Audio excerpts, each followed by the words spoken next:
Hello dear, आज हम लोग वोकेबुलरी को लेकर बात करने वाले हैं। सिनोनिम क्या होता है तो मैं आपको एक छोटे से कहानी से समझाना चाहूंगा।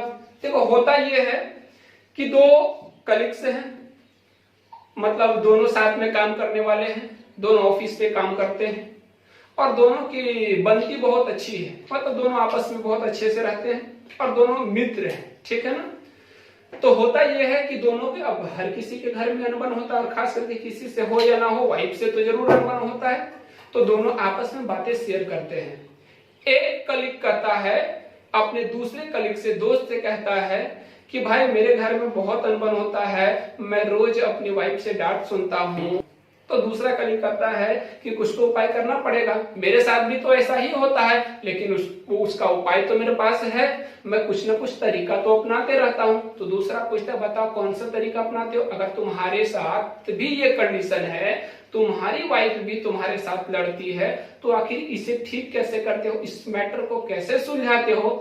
तो दूसरा वाला कहता है कि देखो, सबसे बड़ी बात है कि जब आप काम से घर जाते हो तो उस स्थिति में आप बाहर से कुछ ले जाओ या ना ले जाओ अपनी वाइफ के लिए, लेकिन ये चीज आपको ध्यान में रखना है कि जो कुछ भी बातें हो तारीफ करनी पड़ेगी आपको अपनी वाइफ की, चाहे झूठी तारीफ ही क्यों ना हो, वाइफ की तारीफ करनी पड़ेगी, तभी ये मैटर सॉल्व हो सकता है। तो बोला भाई आप तारीफ कैसे करते हो, ये भी मुझे बता दो, हम भी कोशिश करेंगे। तब कहता है वो कि देखो, हम जैसे घर इन करते हैं, दरवाजे से अंदर अपना पैर रखते हैं, तो मैं अपनी वाइफ से कहता हूं आज तू बड़ी कातिल लग रही हो। क्या लग रही हो? कातिल लग रही हो। देखो ध्यान से समझना, वो बोल रहा है, दूसरे दोस्त को समझाना चाह रहा है कि देखो तुम भी इसी तरह से करना। वो कह रहा है आज तू बड़ी कातिल लग रही हो। अब कहता है मेरा मैटर सोल्व, जैसे मैंने कातिल बोला, वाइफ की गुस्सा शांत हो जाता है और मेरे साथ बड़े अच्छे से पेश आती है। उसके बाद दूसरा वाला बोला कि चलो बहुत ट्रिक तो बहुत अच्छा है, लॉजिक बहुत अच्छा है, लेकिन हम क्या करते हैं इसमें थोड़ा सा ट्विस्ट करते हैं। आपने बोला कातिल, अब मैं अगले दिन घर जाऊंगा, मेरी भी मैटर थोड़ी उसी तरह से बिगड़ी हुई है। हम क्या करेंगे कि उस मैटर को सुलझाने के लिए कातिल का सिनोनिम प्रयोग करेंगे, क्योंकि देखो एक्स्ट्रा नॉलेज भी थोड़ा कभी कभी नुकसानदेह होता है, क्योंकि वो इंग्लिश पढ़ा हुआ था लेकिन वास्तव में उसको सिनोनिम का मतलब नहीं पता था। वो जब घर गया, दूसरा कलीग्स घर गया, उसकी भी वाइफ के साथ जब बनती नहीं थी, उसको पता था कि वाइफ गुस्सा होगी। जैसे घर के अंदर वो पैर रखा, सोचा आज वाइफ की झूठी तारीफ करके क्या करेंगे, वाइफ को शांत कर लेंगे, उसके गुस्से को शांत कर लेंगे, उसे मना लेंगे। जब वो घर इन किया, दरवाजे से अंदर पैर रखा, तब वो कातिल का सिनोनिम बोल रहा है और वो क्या कह रहा है कि आज तू बड़ी हत्यारीन लग रही हो, आज तू बड़ी हत्यारीन लग रही हो। लेकिन भाई समझना, ये कातिल है, कत्ल करने वाला, ये हत्यारीन है, हत्या करने वाला। उसको लगा कि दोनों एक दूसरे का क्या है, सिनोनिम है, लेकिन ध्यान रखना समान अर्थ रखने वाला, यहाँ दोनों डिफरेंट हो गया, ये यहाँ दोनों डिफरेंट हो गए। यहाँ कातिल का मतलब कुछ अलग अंदाज में यूज हो रहा है और यहाँ हत्यारिन का मतलब अलग रूप में इस्तेमाल हो रहा है। तो जैसे ही दूसरा कलीग्स बोला आज तो बड़ी हत्यारिन लग रही हो, इसका मैटर सोल्व क्या होगा, और इसको उल्टा झाड़ू वगैरह से पढ़ने लगा। तो ध्यान रहे, सिनोनिम का मतलब होता है समान अर्थ रखने वाला, बराबर नहीं, सेम नहीं, समान अर्थ रखने वाला। तो कातिल का हत्यारिन, ये दोनों यहाँ पे सिनोनिम हो सकता है, लेकिन सिस्टमेटिकली हमको अर्थ के अकॉर्डिंग चलना पड़ेगा, ठीक है ना। तो ध्यान रहे, इस तरह से हम बातें करने वाले हैं आज बहुत कुछ वोकैब को लेकर के। वोकैब याद करने के हमारे पास क्या क्या लॉजिक हो सकते हैं। सबसे पहली बात कि वोकैब को हम लोग रूट वर्ड के माध्यम से चलेंगे। किसके माध्यम से चलेंगे? रूट वर्ड के माध्यम से चलेंगे। उसके बाद हम लोग चलेंगे रीडिंग के माध्यम से, ठीक है, रीडिंग के माध्यम से। उसके बाद हम लोग चलेंगे स्टोरी टेलिंग के माध्यम से, स्टोरी टेलिंग। उसके बाद बात आती है निमोनिक्स की, निमोनिक्स की। उसके बाद बात आती है वॉइस रिकॉर्डिंग की, वॉइस रिकॉर्डिंग की। मैं इन सभी चीजों पे आपसे डिस्कस करना चाहता हूं। ध्यान रखना ये सारे मेथड हैं, और भी आपके पास मेथड हो सकते हैं। किसी अन्य तरीके से भी आप वोकैब को बहुत अच्छे तरीके से याद कर सकते हैं, लेकिन मैं आपको इतना ही मेथड बताने वाला हूँ, ठीक है ना। ये बात स्टोरी टेलिंग की, किसकी बात आती है? स्टोरी टेलिंग की। तो ध्यान रखना, आप कोई कहानी सुन करके, सुना करके, आप उससे रिलेट करके आप शब्दों को याद कर सकते हैं। जैसे मैं एक छोटी सी कहानी के तौर पे एग्जांपल देना चाहता हूं। मैं जब एक पार्टी में गया तो मैंने देखा कि वहां सारे चीजें अच्छी तरह से डेकोरेटेड थे, अच्छी तरह से डेकोरेटेड थे। साधारण सा शब्द का मैंने प्रयोग किया डेकोरेटेड, लेकिन एग्जामिनर डेकोरेटेड नहीं देगा, क्योंकि उसको पता है कि ये सिंपल वर्ड है। उसका सिनोनिम देगा, उसके अकॉर्डिंग कोई दूसरा शब्द देगा। तो जब मैंने ये देखा पार्टी में कि सारे चीजें अच्छे ढंग से डेकोरेटेड है, मतलब अच्छे ढंग से सजाए हुए हैं, सुसज्जित है, तो यहाँ पे शब्द मेरा निकल के आया क्या? सजा हुआ। तो सजाना का जो दूसरा सिनोनिम होता है, जो अच्छा वर्ड है, वो गार्निश्ड है। क्या है? ध्यान से समझे, क्या है? गार्निश्ड है। लिखते भी जाएंगे आप लोग। गार्निश्ड का मतलब क्या होता है? सजाना। या हम यूं कह सकते हैं कि उस पार्टी में सारे चीजें अच्छी तरह से एडॉर्न थे। क्या थे? एडॉर्न थे, मतलब सुसज्जित थे, अच्छी तरह से सजे हुए थे। या यूं कह सकते हैं कि सारे चीजें वहां क्या थे? टूल्ड थे। तो ध्यान रहे, डेकोरेटेड सजा हुआ, गार्निश सजा हुआ, एडॉर्न सजा हुआ, टूल सजा हुआ। मतलब गार्निश, एडॉर्न, टूल का मतलब भी सजा हुआ होता है। उसके बाद जैसे मैंने पार्टी में सारे चीजें सजा हुआ देखा, उसके बाद मैं आगे चला गया कहां? जहां खाना खिलाया जा रहा था वहां। जैसे मैंने उस जगह पे गया तो देखा कि वाह कितना अच्छा, कितना स्वादिष्ट खाना है, कितना डिलीशियस खाना है। इसका मतलब कि वहां एक साधारण सा शब्द का प्रयोग किया गया। क्या? डिलीशियस। क्या प्रयोग किया गया? डिलीशियस। लेकिन एग्जामिनर आपसे नहीं पूछेगा डिलीशियस, क्योंकि उसको पता है कि डिलीशियस सभी को मालूम है। तो खाना कितना डिलीशियस है, कहने का मतलब खाना कितना स्वादिष्ट है। और अगर डिलीशियस दे भी दिया एग्जामिनेशन में संयोग से, तो इसका सिनोनिम पूछ दिया जाएगा। ठीक है, तो डिलीशियस का सबसे अच्छा शब्द क्या हो गया? पैलेटेबल हो गया। क्या हो गया? पैलेटेबल। पैलेटेबल का मतलब भी स्वादिष्ट। तो आप यहां लिख ले जरा फटाक से जल्दी, स्वादिष्ट। ठीक है ना। तो ये आपका स्टोरी टेलिंग है। और आज समय अगर बच गया तो मैं आज ही एक बहुत बड़ा स्टोरी रिलेट करके बहुत सारे शब्द आपको समझाने वाला हूं। उसके बाद चलेगा निमोनिक्स। निमोनिक्स का मतलब होता है किसी एक शब्द को किसी दूसरे शब्द से रिलेट करके समझना या समझाना, याद रखना, निमोनिक्स कहलाता है। ठीक है ना। उसके बाद चलेंगे वॉइस। जैसे निमोनिक्स का एग्जांपल दे रहे, एक वर्ड है आज जो हम लोग करने वाले हैं, उसमें आएगा एक्सटिरपेट। एक्सटिरपेट कितना अच्छा प्यारा सा शब्द है, एक्सटिरपेट। क्या लिख रहे हैं? अगर दिखाई नहीं दे पा रहा हो तो एक्सटिरपेट कितना प्यारा शब्द है, एक्सटिरपेट। अरे भाई जब पेट एक्स्ट्रा हो गया, एक्सटिरपेट, एक्सटिरपेट, एक्सटिरपेट, जब पेट एक्स्ट्रा हो गया तो उसे क्या करने की जरूरत होगी? उस पेट को कम करने की जरूरत होगी। उस पेट को क्या करने की जरूरत होगी? बर्बाद करने की जरूरत होगी। बर्बाद करने का कहने का सेंस क्या हुआ कि जो पेट मेरा बढ़ चुका है, एक्स्ट्रा हो चुका है, उसको हम क्या करें? खत्म करें, उसे क्या करें? कम करें। तो एक्सटिरपेट का सिनोनिम क्या हो जाएगा? रिड्यूस। ये सारी बातें हम आज करने वाले हैं। ठीक है, इसलिए अभी आप नोट न करें तो बेहतर होगा। ठीक है। उसके बाद अगला है वॉइस रिकॉर्डिंग। क्या है अगला? Voice recording. होता क्या है, जब आप सिनोनिम याद करते हैं, एंटोनिम याद करते हैं, या कुछ वन वर्ड सब्स्टिट्यूशन वगैरह याद करते हैं, तो सबसे बेहतर तरीका आपके लिए ये भी हो सकता है कि आप जिन चीजों को याद कर चुके हैं, या आपको अगर याद नहीं है तो आप एक बार पढ़ करके 20 या 25 वर्ड का प्रत्येक सेशन बना लीजिए। Session number 1 25 word, session number 2 25 word, इस तरह से बढ़ते जाइए। ठीक है ना। जब आप फ्री हो, क्लास जा रहे हो, कोचिंग जा रहे हो, तब आप क्या कीजिए कि हेडफोन लगा करके उस वर्ड को आप सुनते रहिए, रेगुलर सुनते रहिए। ऐसे क्या होगा, जब आप अपने शब्द को आप स्वयं सुनेंगे तो याद करने का इससे बेहतर तरीका और दूसरा नहीं हो सकता है। और एक और होता है राइटिंग स्किल। अगर कोई चीज आपको याद नहीं हो पा रहा है तो सबसे बेहतर तरीका आप लिख करके याद कर सकते हैं। थोड़ा सा समय उसमें ज्यादा लगता है, आप लिख करके भी याद कर सकते हैं। ठीक है, तो ये सारी चीजें हैं जिसपे हम लोग वोकेबुलरी के सेशन को बात करने वाले हैं। इन सारी चीजें, इन सारे मेथड के माध्यम से हम लोग वोकेबुलरी सीखने वाले हैं। तो बहुत सारा वर्ड है। आज हम लोग पहले निमोनिक्स को लेकर चलते हैं। निमोनिक्स से कुछ वर्ड को निकाल लेते हैं, रिलेट करके याद कर लेते हैं। फिर रूट वर्ड से आज बहुत सारे वन वर्ड सब्स्टिट्यूशन भी करने वाले हैं। तो हम लोग बात करते हैं अब निमोनिक्स के माध्यम से। ठीक है, कि निमोनिक्स के माध्यम से हम वर्ड को कैसे रिलेट करें और वर्ड को कैसे याद करें। ठीक है ना। देख भाई, लाइव क्लास चल रही से no comments, no conversation, no mocking, केवल काम की बातें करेंगे, केवल पढ़ाई की बातें करेंगे।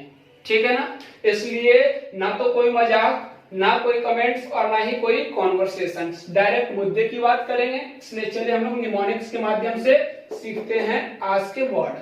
ठीक है, पहला निमोनिक्स के माध्यम से जो हम लोग सीखने वाले हैं वो है एक्सटिरपेट। क्या है? एक्सटिरपेट। अभी मैंने बताया थोड़ी देर पहले, एक्सटिरपेट याद करना है। पहले मैं लिख दूं, उसके बाद याद कर लेना। ठीक है ना। इसका मतलब होता है कम करना या बर्बाद करना भी होता है, या उखाड़ना भी होता है। ठीक है ना। तीनों इसका मतलब होता है, आप जिस सेंस में से यूज करना चाहें। एक्सटिरपेट कम करना, बर्बाद करना, उखाड़ना। ठीक है ना। इसका जो सिनोनिम होने वाला है वो है डिवास्टेट, मिटिगेट, रिड्यूस। ठीक है, आप इसे लिख ले, डिवास्टेट, मिटिगेट, रिड्यूस। अब इसे याद कैसे करते हैं, ध्यान से समझना, रिलेट करो, मेरे साथ बोलना है। जितना बोलोगे उतना आपके दिमाग में बहुत आसानी से आ जाएगा। एक्सटिरपेट, एक्सटिरपेट, एक्सटिरपेट, एक्सटिरपेट, एक्सटिरपेट मतलब एक्स्ट्रा पेट हो गया। एक्स्ट्रा पेट हो गया, उसे क्या करने की आवश्यकता होगी? कम करने की आवश्यकता होगी। अगर पेट एक्स्ट्रा हो गया तो उसे कम करना पड़ेगा, उसे बर्बाद करना पड़ेगा। बर्बाद करना पड़ेगा मतलब वहां से जो पेट आपका बड़ा हो चुका है उसे क्या करना है? कम करना है, हटाना है। तो कम करना का जो सबसे सुटेबल सिनोनिम है वो होगा रिड्यूस, कम करना, मिटिगेट, कम करना, डिवास्टेट का मतलब बर्बाद करना। तो ये इसका तीनों सिनोनिम हो सकता है। तो उम्मीद करते हैं कि फर्स्ट आपका क्लियर हो गया होगा। एक्सटिरपेट, एक्सटिरपेट, एक्सटिरपेट, एक्स्ट्रापेट, एक्सटिरपेट, एक्स्ट्रापेट। एक्स्ट्रापेट को कम करने की आवश्यकता होगी तो रिड्यूस होगा, मिटिगेट होगा और साथ ही साथ क्या होने वाला है? डिवास्टेट। चलते हैं दूसरे वर्ड की ओर। दूसरा वर्ड लिखा गया है कैटाक्लिज्म। ठीक है ना। कैटाक्लिज्म। कैटाक्लिज्म का मतलब होता है प्रलय। क्या होता है? प्रलय। कैटाक्लिज्म का मतलब प्रलय और इसका सिनोनिम होगा कैटास्ट्रॉफी। कैटास्ट्रॉफी। अब इसे याद करना है, ध्यान से समझना। Cataclysm, cataclysm, cataclysm, catastrophe. Cataclysm, cataclysm, cat को किल करोगे। कैटाक्लिज्म, कैट को किल करोगे, क्या आ जाएगा? प्रलय आ जाएगा। अब चाहे आप कैट को किल करो या कैट रास्ते को किल करे।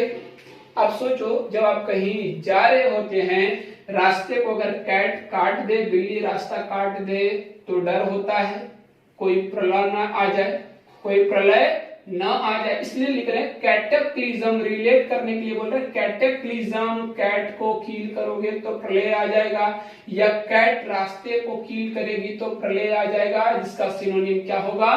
कैटास्ट्रॉफी। कैटास्ट्रॉफी। तो कैटाक्लिज्म, कैटास्ट्रॉफी, कैटाक्लिज्म, कैटास्ट्रॉफी। एक्सटिरपेट, एक्स्ट्रापेट से याद कर लेना है, कम करना, रिड्यूस। ठीक है। कैटाक्लिज्म, कैटास्ट्रॉफ, प्रलय। अब चलते हैं अगले वर्ड की ओर। ठीक है ना। अगला वर्ड जो हमारा है वो है एट्रोफी। क्या है? एट्रोफी। ध्यान देना है जरा। एट्रोफी, इससे हम दो वर्ड रिलेट कर रहे हैं। एक बोल रहा है अपैथी। ठीक है ना। यहां भी ए है, यहां भी ए है। ये अलग शब्द है, ये अलग शब्द है। एक बायोटिक भी होता है। जो बायोलॉजिकल टर्म है इसे हम अबायोटिक भी बोलते हैं। ठीक है, शब्द को अगर हम चेंज करें तो बायोटिक, अबायोटिक। ठीक है ना, बायोटिक का मतलब होता है स्वकोषी और अबायोटिक का मतलब प्रकोषी, परकोषी। ठीक है, ये एक दूसरे का उल्टा है। तो होता क्या है कि इंग्लिश में कुछ ऐसे वर्ड हैं जिसके पहले अगर ए लगे, ए लगने का मतलब ये हम आर्टिकल के तौर पे नहीं लगा रहे हैं, उसके पहले कि हम उसी शब्द में ज्वाइन कर रहे हैं ए, तो वहां पे ए जो होता है नो का मीनिंग देता है। किसका मीनिंग देता है? नो का मीनिंग देता है। जरा देख लो यहाँ, ए ट्रॉफी, पहले ट्रॉफी थी अब एट्रॉफी हो गई, पहले पैथी थी अब एपैथी हो गई। ठीक है ना, तो ट्रॉफी आप समझ लें, क्रिकेट वगैरह खेलते हैं तब अगर आपको ट्रॉफी मिली तो आप क्या हो गए? शक्तिशाली हो गए, आपकी हौसला बढ़ गई, आप शक्तिशाली हो गए। लेकिन अगर आपके हाथ से ट्रॉफी निकल जाए, ए का मतलब नो, और ट्रॉफी, नो ट्रॉफी मतलब कोई ट्रॉफी हमें नहीं मिला, मतलब हम हार गए। तो खेलने वाले में तो दो पक्ष खेलता है, एक जीतता है और एक हारता है, खेलता दोनों बराबर है। एक के पास ट्रॉफी गया और एक के पास नो ट्रॉफी, मतलब कोई ट्रॉफी नहीं। तो जिसके पास ट्रॉफी गया वो पावरफुल हो गया, लेकिन जिसके पास ट्रॉफी नहीं गया, जो हार गया, वो शक्तिहीन हो जाएगा। जिसके पास ट्रॉफी गया वो शक्तिशाली, और जिसके पास नो ट्रॉफी, कोई ट्रॉफी नहीं, वो क्या हो गया? शक्तिहीन हो गया। क्या हो गया? शक्तिहीन। मतलब बोले तो क्या हो जाएगा? इम्पोर्टेंट हो जाएगा। क्या हो जाएगा? इम्पोर्टेंट, या आप बोल सकते हैं इसे क्या? पावरलेस। ठीक है ना, तो ट्रॉफी, ए ट्रॉफी, इसी से हम इस शब्द को भी रिलेट करते हैं। ए का मतलब बोलो क्या हुआ? ए का मतलब नो, और पैथी का मतलब क्या होता है? पैथी का मतलब होता है फीलिंग। क्या होता है? पैथी। जैसे सिंपैथी होता है ना, सहानुभूति, एक तरह से क्या है? फीलिंग है। तो उसी तरह से यहाँ एपैथी है। ए का मतलब नो और पैथी का मतलब फीलिंग। अगर आपके पास किसी के प्रति कोई फीलिंग नहीं है तो वो क्या कहलाएगा? एपैथी कहलाएगा। ठीक है, जिसे हम क्या कह सकते हैं? अनकंसर्न्ड। अनकंसर्न्ड मतलब कहने का क्या हुआ? अचिंतित, अनकंसर्न्ड। ठीक है ना, तो अचिंतित या इनडिफरेंट भी होता है। तो अपैथी, एट्रॉफी, अपैथी और ट्रॉफी दोनों याद आ गया। मेन मेरा समझाने का उद्देश्य ट्रॉफी था। ट्रॉफी जिसके हाथ में गया वो शक्तिशाली, और जिसके हाथ में कोई ट्रॉफी नहीं वो क्या हो गया? शक्तिहीन हो गया, पावरलेस हो गया। ठीक है, अब चलते हैं अगले वर्ड पे। अगला है ऑब्लिटरेट। ऑब्लिटरेट, ठीक है ना। ऑब्लिटरेट का मतलब क्या होता है? ऑब्लिटरेट, ध्यान से रिलेट करना पहले। ऑब्लिटरेट, ऑब्लिटरेट बोलते जाओ, अपने आप एक नया मीनिंग निकल करके आ जाएगा। Obliterate, obliterate, obliterate. अब धीरे धीरे थोड़ा सा स्लो मोशन में चलो। Obliterate, obliterate, obliterate, obliterate. कहने का मतलब वो बोली तुम्हारा रेट ज्यादा है। ऑब्लिटरेट, वो बोली तुम्हारा रेट ज्यादा है, कम करो नहीं तो क्या कर देंगे? बर्बाद कर देंगे। Obliterate, obliterate, obliterate, obliterate, obliterate, obliterate. वो बोली तेरा रेट ज्यादा है, कुछ अगर खरीद रहे हैं तो बोली तेरा रेट ज्यादा है, कम करो नहीं तो क्या कर देंगे? बर्बाद कर देंगे। तो इसका अर्थ क्या निकल करके आ रहा है? बर्बाद करना। तो इसका सिनोनिम क्या हो जाएगा भाई? एक्सटर्मिनेट। क्या हो जाएगा? एक्सटर्मिनेट। जरा नोट करें जल्दी। ऑब्लिटरेट, ऑब्लिटरेट, ओ बोली तेरा रेट ज्यादा है, कम करो नहीं तो क्या कर देंगे? बर्बाद कर देंगे। इसका सिनोनिम क्या हो जाएगा? एक्सटर्मिनेट। अगला वर्ड है डेसिमेट। डेसिमेट, फिर उसी तरह से रिलेट करो। अभी सारे शब्द एक जैसे आएंगे। डेसिमेट, डेसिमेट, डेसिमेट, भाई सीधी सी बात है। डेसिमेट, डेसिमेट, डेसिमेट, देसी लोगों से पंगा नहीं लेने का, देसी लोगों से पंगा नहीं लेने का। डेसिमेट, डेसिमेट, डेसिमेट, देसी लोगों से पंगा नहीं लेने का, नहीं तो जड़ से उखाड़ देगा, जड़ से बर्बाद कर देगा। तो इसका भी अर्थ क्या होता है? बर्बाद करना। क्या होगा इसका भी अर्थ? बर्बाद करना। समझ पा रहे हो? डेसिमेट, डेसिमेट, डेसिमेट मतलब देसी लोगों से पंगा नहीं लेने का, नहीं तो क्या करेगा? बर्बाद कर देगा। ठीक है ना? तो कोई कहेगा कि सर जब यहाँ बर्बाद कर देना आ ही गया तो क्या इसका सिनोनिम ये नहीं आ सकता? बिल्कुल आ सकता है। क्या इसका सिनोनिम ये नहीं आ सकता? बिल्कुल आ सकता है। ये हम ऑलरेडी लिख चुके हैं, इसलिए यहाँ हम दूसरा वर्ड लिख रहे हैं। यहाँ क्या लिख रहे हैं? इरेडिकेट। क्या लिख रहे हैं? इरेडिकेट, जिसे हम कह सकते हैं उन्मूलन। उन्मूलन का मतलब होता है पूर्ण रूप से क्या कर देना? हटा देना, पूर्ण रूप से उखाड़ देना, फेंक देना, बर्बाद कर देना। ठीक है ना? तो डेसिमेट का मतलब क्या हो गया? इरेडिकेट। तो इतना क्लियर है। ऑब्लिटरेट, ओ बोलिए तेरा रेट ज्यादा है, कम कर, नहीं तो क्या कर देंगे? बर्बाद कर देंगे, एक्सटर्मिनेट। डेसिमेट, देसी लोगों से पंगा नहीं लेने का, क्या कर देगा? बर्बाद कर देगा। क्या हो जाएगा? इरेडिकेट। ठीक है, नोट करें। बढ़ते हैं आगे अगले वर्ड की ओर। अगला वर्ड जो हमारा है वो है ऑब्लिटरेट हो गया, डेसिमेट हो गया। अब अगला चलते हैं एनिहिलेट। क्या चलते हैं? एनिहिलेट। चलो देखते हैं कि आखिर ये एनिहिलेट क्या है। ठीक है ना? एनिहिलेट, थोड़ा सा यहां डबल एन कर लो। Annihilate, ANNIHILATE, annihilate. भाई इसका मतलब भी यही होता है, बर्बाद करना। इसलिए पहले भी मैंने बोला कि ये बाकी जो भी शब्द आने वाले हैं बिल्कुल एक जैसा। एनिहिलेट, अब कोई कैसा एनिहिलेट अगर याद रखना है तो हम कैसे रिलेट करें इसे? ध्यान रखो, एनिहिलेट, एनी एक लड़की का नाम है। किसका नाम है? एनी। एनी किट्टू नाम सुने हो? एक मूवी में है, मूवी का नाम मुझे नहीं याद है। एनिहिलेट, एनी, एनी, एनी ही लेट हो गई, एनी ही लेट हो गई, एनी ही लेट, एनी ही लेट हो गई, नहीं तो पाकिस्तान को क्या कर देते? बर्बाद कर देते। एनी ही लेट, एनी ही लेट हो गई, नहीं तो पाकिस्तान को बर्बाद कर देते। कारण ये कि सारा अस्त्र शस्त्र जो था सभी किसके पास थे? एनी के पास थे। इसलिए एनी लेट हो गई, नहीं तो पाकिस्तान को क्या कर देते? बर्बाद कर देते। तो एनिहिलेट का मतलब भी क्या होता है? बर्बाद कर देना। तो कोई फिर से कहेगा सर क्या इसका सिनोनिम ये सारे हो सकते हैं? बिल्कुल हो सकते हैं, क्योंकि शब्द मिलता जुलता होना चाहिए, अर्थ मिलता जुलता होना चाहिए। लेकिन एक और वर्ड जरा लिख लो भाई, क्या होगा? रेवेस। और रेवेस को दूसरे शब्दों में डिस्ट्रॉय भी कर सकते हैं, बर्बाद कर देना, विध्वंस कर देना। रेवेस का मतलब विध्वंस कर देना, बर्बाद कर देना। ठीक है, तो एनिहिलेट, एनिहिलेट हो गई, नहीं तो पाकिस्तान को क्या कर देते?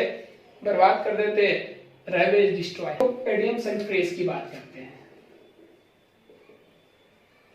एडियम्स फ्रेज की। ध्यान देना, एडियम्स फ्रेज में आपको याद करने के लिए वही मेथड अपनाने पड़ेंगे जिसमें आप सिनोनिम, एंटोनिम या वन वर्ड सब्स्टिट्यूशन में याद करने के लिए जो मेथड्स आप अपनाते हैं, जिससे आप रिलेट करते हैं, इसे भी आप उसी तरीके से रिलेट करेंगे। ठीक है, अब पहला जो हमारा एडियम एंड फ्रेज है वो है $60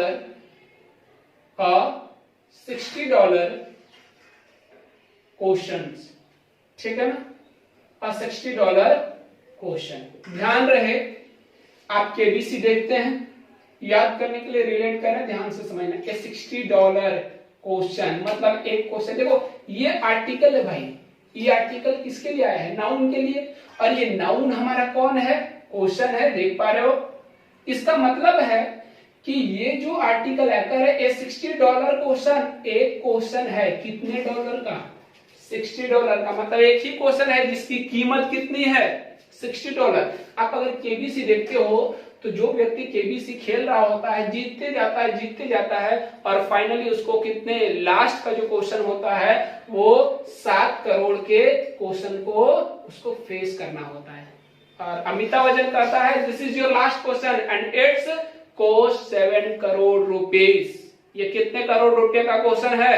7 करोड़ रुपए का क्वेश्चन है। अब सोचो, अंतिम क्वेश्चन 7 करोड़ रुपए का है। कहने का मतलब एक तो अंतिम क्वेश्चन आपके लिए बहुत ही क्या है? इंपॉर्टेंट है, क्योंकि 7 करोड़ की बात है।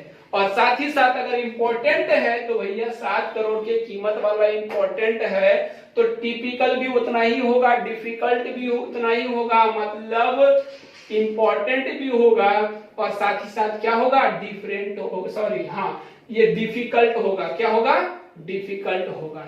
ठीक है ना।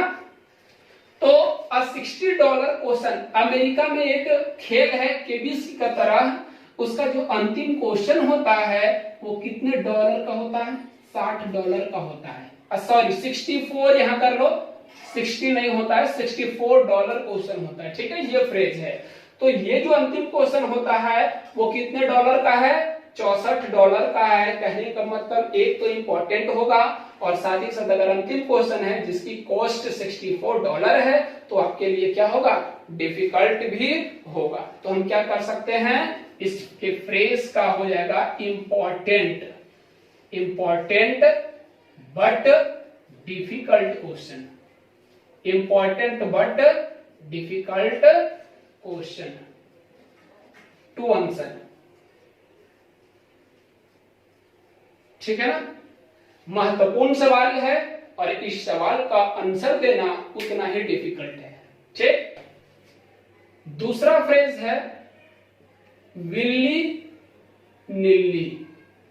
क्या है भाई, विल्ली निल्ली। और अगर विल्ली निल्ली की हम बात करें तो इसका मतलब होता है बिना रुचि का, बिना रुचि का। हम इसे कह सकते हैं क्या, विदाउट इंटरेस्ट, विदाउट इंटरेस्ट। अब आखिर ये विल्ली निल्ली क्या है, याद कैसे करें सर, याद नहीं होता, याद करते सर भूल जाते हैं, कभी नहीं भूलोगे, ध्यान से समझना। विल्ली निल्ली, आप अपने पिताजी से कह रहे हैं कि पिताजी मेरे लिए जो, पहले इसे आप प्रोनाउंस कर लो। ठीक है, पहले आप इसे क्या कर लो, प्रोनाउंस कर लो, विल्ली निल्ली, विल्ली निल्ली, तभी वहां से निकल करके आ सकता है विल्ली निल्ली, विल्ली निल्ली। विल्ली जैसे जैसे विल्ली विल्ली विल्ली बोलते जाओगे तो आपको ऐसा लगेगा कि इसके सेंस में बिल्ली आ रहा है। ठीक है, तो विल्ली निल्ली, विल्ली निल्ली, विल्ली निल्ली, बिल्ली का सेंस आ रहा है। तो आप यूं रिलेट कर सकते हो कि सर पिताजी आपने जो मेरे लिए बिल्ली जैसे नीली नीली आंखों वाली लुगाई लाई हो।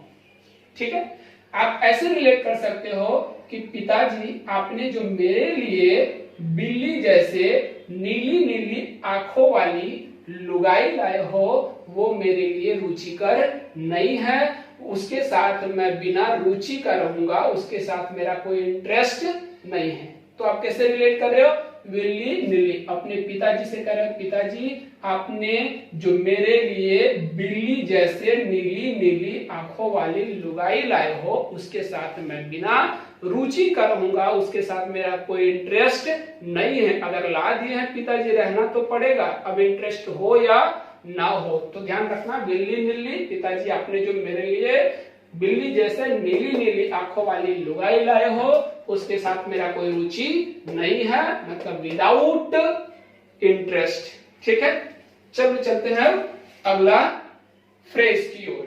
अगला फ्रेज है paper over the, paper over the cracks.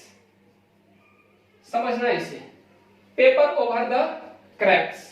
ठीक है, हम इसे कह सकते हैं मुद्दे को छिपाना।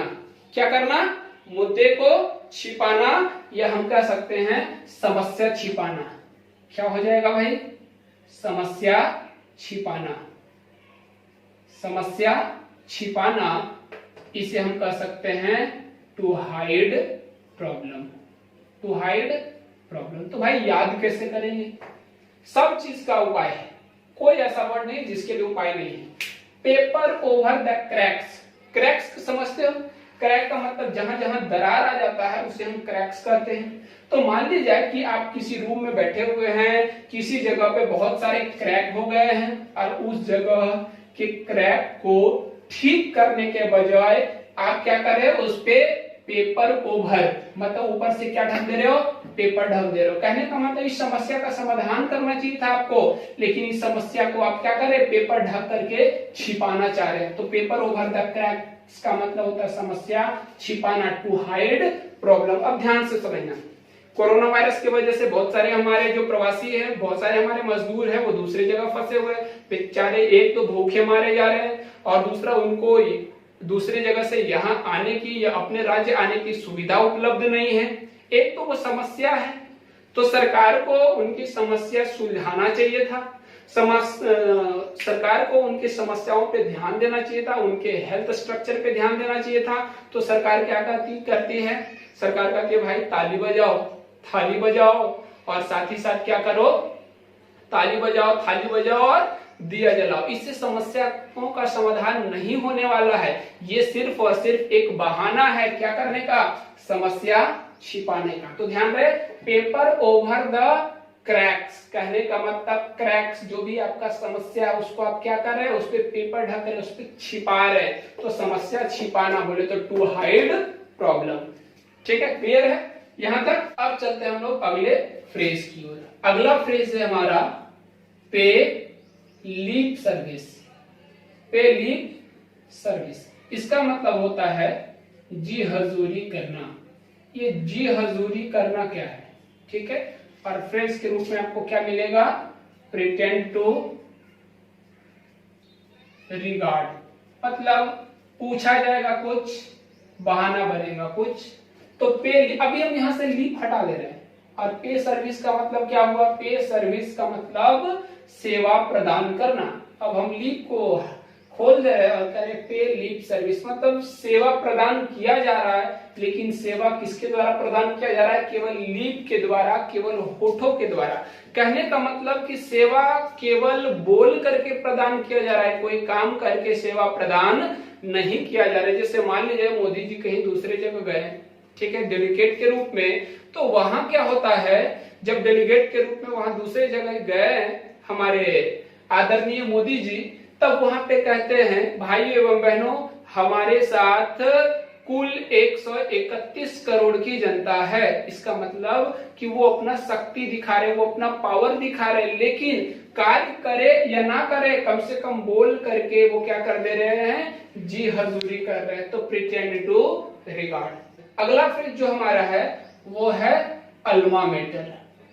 क्या है, अल्मा मैटर। ये अल्मा मैटर क्या होता है, अल्मा मैटर कहा जाता है जहां से शिक्षा ग्रहण किया गया हो, जहां से शिक्षा ग्रहण किया गया हो, ठीक है, किया गया हो।